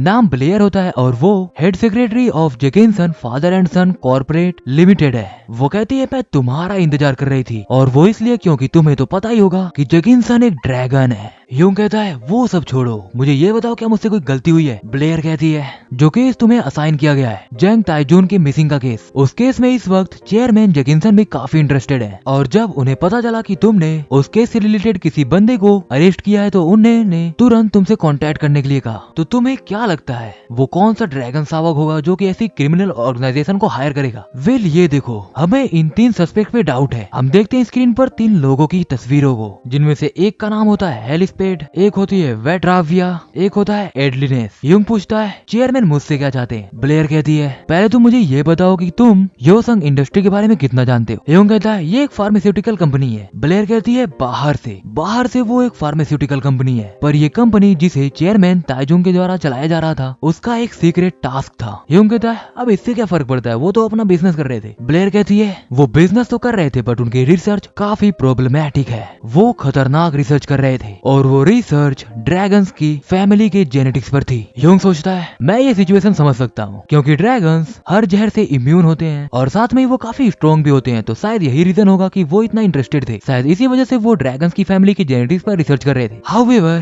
क्योंकि ड्रैगन्स बहुत ही स्वाभिमानी नस्ल है, इसलिए मुझे लगता है कि ड्रैगन्स उन्हें ऐसा बिल्कुल नहीं करने देंगे। तो शायद रिसर्च की वजह से ही जैंग ताइजून पर किसी ऐसे ड्रैगन शावक ने अटैक किया हो जिसे ये रिसर्च बिल्कुल पसंद ना हो। ह्यूंग कहता है क्या तुम पूरी तरह से श्योर हो कि ये काम किसी ड्रैगन का है। जहाँ तक मैं जानता हूँ कि जेकिंसन एक अटेंशन सीकर है, तो मुझे नहीं लगता कि वो ऐसी छोटी छोटी चीजों में अपनी रेपुटेशन खराब करता फिरेगा। यूंग थोड़ा सोचता है और कहता है, अच्छा तुमने ये कैसे गेस किया कि शायद चेयरमैन ताइजून एक एलियन है? ब्लेयर कहती है, अरे वो तो बस एक गेस है, अभी कोई कंफर्मेशन नहीं है, और वो मैंने ऐसे अंदाजा लगाया क्योंकि वो अचानक से गायब हो गया और साथ में उसने एक कंपनी भी बनाई, जो कि काफी अजीब बात है क्योंकि उसे बहुत ही जल्दी कामयाबी मिली। यूंग सोचता है, क्या सच में जैंग ताइजून एक एलियन है? इसके बाद ब्लेयर कहती है, प्लीज अपने सामने रखे डिवाइस को ओपन करो। यूंग जब उस डिवाइस को ओपन करता है तो उसके सामने किसी का बायोडेटा दिखाई देता है, जो कि होता है ह्योसंग इंडस्ट्री के डायरेक्टर किम योनजो का। ब्लेयर कहती है, ये अभी भी वो खतरनाक रिसर्च को जारी रखे है, और क्योंकि वो उस कंपनी की डायरेक्टर है तो वो इस रिसर्च से रिलेटेड हर सुराग को बहुत ही आसानी से मिटा सकती है। यूंग कहता है, ये लड़की मुझे काफी सस्पिशियस लग रही है। क्या किम योनजो जैंग ताइजून की लॉयल नहीं थी? आखिरकार उसने ड्रैगन्स की इन्फॉर्मेशन लीक क्यों नहीं की? वो ड्रैगन्स की इन्फॉर्मेशन लीक करके पैसे पा सकती थी, आखिर उसने ये किया क्यों नहीं? ब्लेयर कहती है, शायद उसे पैसे नहीं बल्कि जैंग ताइजून की पोजीशन चाहिए, इसीलिए उसने अपने बॉस को मार डाला। यूंग सोचता है, अब ये कहानी अलग ही मोड़ ले रही है क्योंकि अब इसमें ड्रैगन्स इन्वॉल्व होते जा रहे हैं, पर अभी भी इसके चांसेस है मैं ये ठीक कर सकता हूँ। नहीं, क्योंकि इसमें ड्रैगन्स इन्वॉल्व है तो शायद मुझे। एंड तभी वो ब्लेयर से कहता है, मुझे माफ करना पर मुझे तुम्हें ये पहले ही बता देना चाहिए था। ब्लेयर उसे एक लेटर पकड़ाती है और कहती है, घबराओ मत और बिल्कुल भी हेजिटेट मत करो, तुम जल्दी से इस लेटर को पढ़ो और मैं तुम्हें रिकमेंड करती हूँ कि तुम उसे यहीं पर पढ़ो। यूंग कहता है, डैम इट, मेरे पास कोई रास्ता ही नहीं है। और उस लेटर को पढ़ने के बाद वो कहता है, मैं इसे समय पर कर दूंगा क्योंकि अब मेरे पास कोई ऑप्शन ही नहीं है। सीन शिफ्ट होता है और हम देखते हैं ह्योसंग कंपनी को, जहाँ पार्क और ह्यूंग ये दोनों किसी का वेट कर रहे होते हैं। वहीं ह्योसंग कंपनी की डायरेक्टर किम योनजो आते हुए कहती है, हमें माफ करना, हम थोड़ा लेट हो गए। पार्क खड़े होते हुए कहता है, नहीं कोई बात नहीं, हम ठीक है, मैं हूँ पार्क जुंगपल। ह्यूंग सोच रहा होता है, ये महक, ये काफी जानी पहचानी महक है। मैं इस वक्त ऐसे स्टेट में हूँ जहाँ मैं बहुत थक चुका हूँ, पर इस औरत के पास बहुत सारी सस्पिशियस थिंग्स हैं। किम कहती है, मैं तुम सभी को पहले ही पूरी इन्फॉर्मेशन दे चुकी हूँ, तो क्या अब हम इसे खत्म करें? वैसे मुझे माफ करना पर मैं इस वक्त बहुत ज्यादा बिजी हूँ। ह्यूंग कहता है, डायरेक्टर किम योनजो, मैंने सुना है कि एक और एग्जीक्यूटिव भी गायब हुआ है, पर तुमने उसकी रिपोर्ट नहीं दर्ज कराई। किम कहती है, मे बी वो बस गायब हो गया और उसने किसी को कांटेक्ट नहीं किया। ह्यूंग कहता है, डायरेक्टर किम, मेरे पास एक स्पेशल एबिलिटी है, मुझे उम्मीद है कि तुमने ये वर्ड जरूर सुना होगा, ISP। इसका इमेज स्क्रीन पर आ रहा होगा तो तुम लोग देख लेना कि ISP का मतलब क्या होता है। ह्यूंग कहता है, डायरेक्टर कब से तुम एक ड्रैगन के साथ रिलेशनशिप में थी? किम इसका कोई जवाब नहीं देती। ह्यूंग कहता है, ये कहा जाता है कि ISP तभी एक्सप्रेस हो सकता है जब ISP मैनिफेस्टर किसी अलग स्पीसी के कॉन्ट्रैक्ट में आए। ह्यूंग सोचता है, जहाँ ब्लेयर बता रही होती है कि जेकिंसन और मुझे इन दोनों को एक ही पर शक है। वैसे तो हमने इन तीनों को प्राइम सस्पेक्ट बना के रखा है, पर इन तीनों में से एक है वो ड्रैगन जो कि किम योनजो से जुड़ा हो, वो जो एक ISP मैनिफेस्टर है, वो कोई और नहीं बल्कि। इसके बाद ही ह्यूंग सोचना बंद करता है और कहता है, किम मुझे ये बताओ कि कब से तुम एक ड्रैगन यानी कि एडलिनेस को डेट कर रही हो? सीन शिफ्ट होता है और हम देखते हैं अगेन पार्क और ह्यूंग को उनकी पुलिस कार में, जहाँ ह्यूंग कहता है, मुझे तो बस यकीन नहीं हो रहा कि वो बिना मेरे सवाल का जवाब दिए चली गई। पार्क कहता है, ये काफी अजीब है। अच्छा मुझे ये बताओ कि तुमने आखिरकार उस ड्रैगन को इतना स्पेसिफिकली कैसे बोला, मतलब तुम्हें उसी पर क्यों शक हुआ? ह्यूंग कहता है, अरे वो तो उन तीनों, बट तभी अचानक वो पेन उठा लेता है, जहाँ वो पेन कहता है, अरे मुझे माफ करना, क्योंकि तुम दोनों ह्योसंग इंडस्ट्री में आए थे, इसीलिए मैं तुम्हें कुछ बताना चाहता था। मुझे लगा कि तुम लोग कुछ ऐसी बातें कर रहे हो जो मैं जानता हूँ। ह्यूंग कहता है, जो तुम जानते हो? वो पेन कहता है, हाँ वो योनजो। ह्यूंग कहता है, क्या तुम एग्जीक्यूटिव डायरेक्टर किम योनजो को जानते हो? वो पेन कहता है, हाँ क्यों नहीं। ह्यूंग पूछता है, कैसे? एंड देन वो पेन बताता है, वो इसलिए क्योंकि वो आमतौर पर मेरे मास्टर के घर पर समय समय पर आया करती थी, पर थोड़े समय के बाद तो वो जब आती तो वो लगभग 1 हफ्ते या 2 हफ्ते तक रहती, इवन वो अपनी रात भी यहीं बिताती। ह्यूंग कहता है, क्या ये सच है? बट तभी उनके सामने एक ऑर्ब सा रखा हुआ होता है, जिसे देखते हुए पार्क कहता है, बॉस मुझे कुछ सुनाई दे रहा है। ह्यूंग सोचता है, इससे पहले जब मैं और पार्क किम का इन्वेस्टिगेशन कर रहे थे तब मैंने एक वायर टेपिंग स्पेल को उसके बॉडी के ऊपर कास्ट कर दिया था, ये उसी का कमाल है। उस ऑर्ब से आवाज आती है, डिटेक्टिव्स। 2 डिटेक्टिव्स यहाँ पर आए थे। अरे तुम कुछ बोल क्यों नहीं रहे हो? इस बारे में तुम क्या करने वाले हो? आखिरकार तुम एक बंदे को नहीं ढूंढ पा रहे। एनीवे मैं खुद ही उसे ढूंढ लूंगी, इससे पहले कि ऑक्स उसे ढूंढे। पर आखिर तुम कैसे ड्रैगन हो जो कि अपनी स्पिरिट को भी समझ नहीं कर सकता? इडियट। वही हम उसके फोन पर देखते हैं, लिखा हुआ होता है एडलिनेस। वहीं एडलिनेस कहता है, ओरिजिनल स्पिरिट एफिनिटी एक ऐसा लक्षण है जो कि ड्रैगन्स के पास नहीं रहता। किम कहती है, इसीलिए तो मैं इतनी मेहनत कर रही थी। क्या तुम्हें अंदाजा भी है कि आखिरकार इस वक्त कितने सारे एल्फ्स जैंग ताइजून को ढूंढ रहे हैं? इधर ये बातें सुनने के बाद ह्यूंग को याद आता है कि कई सारे एल्फ्स अचानक से गायब होते जा रहे हैं। वो समझ जाता है कि इसके पीछे भी इन्हीं का हाथ होगा। वहीं एडलिनेस कहता है, तुम चाहो तो उन एल्फ्स की एबिलिटी के लिए उन्हें ब्लेम कर सकती हो, पर फिर भी हमें एक एल्फ के जरिए कल एक एक इन्फॉर्मेशन मिली जिसने बताया कि एक बहुत ही पुराना एल्फ एक बुक स्टोर में बहुत ही इनक्रेडिबल स्किल के साथ छुपा हुआ है, तो इसीलिए मैं वहाँ पर आया हूँ ताकि मैं उस एल्फ को पकड़ सकूं। एडलेस मुस्कुराते हुए कहता है, अरे तुम यहीं पर हो? और उसके सामने हम देखते हैं डोंगसुल को, जो कह रहा होता है, कस्टमर आपका स्वागत है। अब ये बातें सुनते ही ह्यूंग को अपने अंदर ही एक डर महसूस होने लगता है। वही पार्क कहता है, चलो जल्दी चलते हैं। ह्यूंग कहता है नहीं, और सोचता है अगर हम 10 किलोमीटर तक ट्रैवल करने के बाद इतने ट्रैफिक से होते हुए सियोल तक पहुंचे तो तब तक बहुत देरी हो जाएगी। ह्यूंग कहता है, पार्क मेरी बात ध्यान से सुनो। और तभी वो अपने हाथ में अपने डैगर से कट मारता है और कहता है, ये एक वार्प मैजिक है। एक बार जब मैं कम्प्लीटली ट्रांसफर्ड हो जाऊंगा तो तुम सीधे योसंग बिजनेस के पास जाना और वहाँ पर जाकर किम योनजू को संभालना। इधर मैं सब कुछ संभाल लूंगा। उसे एक अच्छी सी जगह पर लॉक करके रखना जब तक मैं तुम्हें कांटेक्ट ना करूं, क्योंकि अगर सिचुएशन मेरे हाथ से आउट ऑफ कंट्रोल हुई तो उसे मैं होस्टेज की तरह यूज कर सकता हूँ। पार्क कहता है, होस्टेज? आखिर तुम किसे धमकी देने के लिए सोच रहे हो? ह्यूंग कहता है, और कौन, एक ड्रैगन। इधर हम देखते हैं कि एडलेस शॉप के अंदर जाता है और कहता है, हे एल्फ, चलो जल्दी से उस स्पिरिट को समन करो। वह उसके सामने हम देखते हैं लेक को बैठे हुए, जो कहता है, मैं एक स्पिरिटिस्ट हूँ और मैं ऐसे किसी स्पिरिट को समन नहीं करता, और मैं ऐसे किसी के सामने तो बिल्कुल नहीं समन कर सकता जिस पर मैं भरोसा भी नहीं करता। एडलेस कहता है, चलो बिना बकवास बातें किए इसे थोड़े और आसानी से करते हैं। एंड देन वो एक बायोडाटा टाइप लेक को दिखाता है और कहता है, चलो जितना जल्दी हो सके उतना जल्दी इस कमीनों को ढूंढो। लेक कहता है, अरे तुम समझे नहीं क्या कि मैंने अभी क्या कहा? एडलेस कहता है, आखिर तुम्हारे जैसा इतना कमजोर जीव मुझसे ऐसे कैसे बातें कर रहा है? इसके बाद ही वो वहाँ पर दहाड़ता है। वही लेक कहता है, एक ऐसी दहाड़ जिसमें ड्रैगन की मैजिकल पावर छुपी हो, इसकी वजह से मेरा पूरा शरीर हिल चुका है। वही डोंगसुल अंदर आते हुए कहता है, नहीं सर ऐसा मत कीजिए। बट तभी उसे ह्यूंग की बात याद आती है जहाँ ह्यूंग ने उसे बताया था, हो सकता है कि कभी कोई ऐसा कस्टमर यहाँ पर आए जिसे यहाँ नहीं आना चाहिए। वैसे तो मैं ऐसा होना नहीं दूंगा, बट अगर ऐसा हुआ। डोंगसुल कहता है, वो काली किताब, मुझे उसे नीचे उतारना होगा। इसे मुझे अपने राइट हैंड से बहुत ही सावधानी पूर्वक नीचे उतारना होगा। वही हम देखते हैं कि एडलिनेस ने लेक को उसका गला पकड़ के आसमान में उठा रखा होता है और तभी वो अपने पीछे मुड़ता है। वही लेक भी अपने सामने कुछ देख रहा होता है और वो सोचता है, अरे ये तो वही कैक्टस है ना जो ह्यूंग यहाँ पर रख के गया था। बट तभी उस कैक्टस के पास से एक बैरियर काफी ज्यादा मात्रा में इंक्रीज होने लगता है और होता है वहाँ पर एक बहुत ही पावरफुल एक्सप्लोजन। इन सभी में लेक आजाद हो जाता है और फिर वो डोंगसुल को अपने साथ लेकर सेकंड फ्लोर पर जाने लगता है। वही हम देखते हैं कि वहाँ पर आ चुका है हमारा मेन प्रोटैगनिस्ट, जो कहता है, बहुत अच्छे डोंगसुल। इधर उस ब्लास्ट की वजह से एडलिनेस को भी चोट लगती है। वो कहता है, ये कमीना, मैं इसके टुकड़े टुकड़े कर दूंगा। और फिर जब वो अपने सामने देखता है तो वो आसमान में कोई ब्लड मैजिक यूज कर रहा होता है और वो होता है ह्यूंग। एडलिनेस कहता है, क्या तुम इस जगह के मालिक हो? क्या तुम मेरी बात सुन भी पा रहे हो? वही ह्यूंग आसमान में कहता है, हाँ क्यों नहीं, मैं तुम्हारी बात सुन पा रहा हूँ। तुम हो एडलिनेस, 64 साल के। 6 साल पहले तुमने यहाँ पर अपनी सिटीजनशिप प्राप्त की, वो भी कंडीशनल सिटीजनशिप, और फिर तुम पृथ्वी पर आए। और जिस वजह से तुम यहाँ पर अपना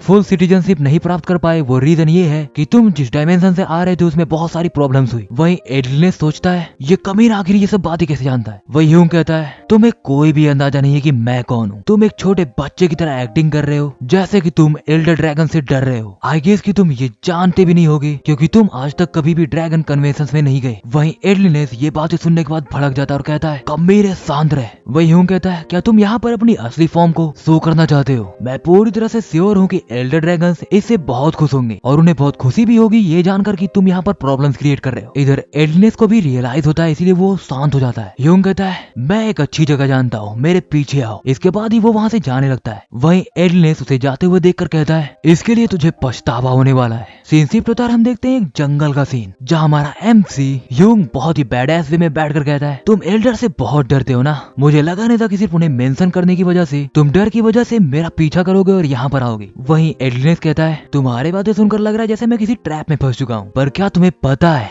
कि अब तुम मरने वाले हो? उसकी आप बोलते ही वहाँ जंगल के बीचों बीच होती है एक बहुत ही पावरफुल लाइटनिंग की स्ट्राइक और हम देखते हैं ह्यूंग के सामने एक ड्रैगन को रोर करते हुए। एडलिनेस अपनी ड्रैगन फॉर्म अचीव करने के बाद सीधे ह्यूंग पर अटैक करता है, बट ह्यूंग इस अटैक को ब्लॉक कर जाता है और ब्लॉक करते हुए वो आसमान में आता है और सोचता है, मुझे अपना आखिरी ड्रैगन हंट किए हुए कितना समय हो चुका है। वैसे तो मेरे लेफ्ट हैंड की रिकवरी काफी स्लो है, पर ये एक्सपेक्टेड भी है क्योंकि वार्प मैजिक काफी डैमेज देता है। खैर अगर मैं इसका यूज नहीं कर सकता, इसके अगले मोमेंट वो अपने उस हाथ को काट देता है। हाथ करते ही वहाँ से अचानक बहुत ही अधिक मात्रा में कुछ निकलने लगता है, जो कि कुछ और नहीं बल्कि डार्क मैजिक का इफेक्ट होता है। वहीं एडलेस जमीन पर बैठे बैठे ही रोर किए जा रहा है। ह्यूंग अगले ही मोमेंट अपने उस हाथ को रीजनरेट कर लेता है। और हाँ, तुमने बिल्कुल सही सुना, उसने बिना समय में उसके अपने हाथ को रीजनरेट कर लिया। और वो सोचता है अगर तुम मेरी टेरिटरी में आके गड़बड़ी करने की सोचोगे तो तुम्हें इसकी कीमत तो चुकानी होगी। इधर एडलेस ह्यूंग की तरफ बढ़ रहा होता है, बट ह्यूंग एडलेस के गर्दन के पास आ जाता है। मैं तुम पर रहम नहीं करने वाला सिर्फ इसलिए क्योंकि तुम एक ड्रैगन हो। इसके अगले ही मोमेंट वो उसके गर्दन पर एक पावरफुल अटैक लैंड करता है। वहीं एडलेस सोचता है आखिरकार ये एक इंसान ऐसे कैसे मूव कर सकता है, अगर वो ऐसा कर रहा है तो मैं भी ऐसा ही कुछ करूंगा। देन वो अपने पास एक ब्रेथ फायर को तैयार करने लगता है। वही ह्यूंग कहता है ये यहाँ पर अपना ब्रेथ फायर यूज कर रहा है। इसके अगले ही मोमेंट वो वहाँ से गायब होता है और सीधे एडलेस के ऊपर आके कहता है क्या तुम इस जंगल में आग लगाना चाहते हो। ह्यूंग सोचता है एक ड्रैगन के लगभग 6 दिमाग होते हैं जिसमें उसके मैजिक आउटपुट, रिफ्लेक्शन, बहुत सी एबिलिटीज होती हैं, पर वो दिमाग जो इन सभी चीजों को बैलेंस करता है और कंट्रोल करता है वो है पोस्टेरियर ब्रेन। अगर मैं वहीं पर सीधे एम करूंगा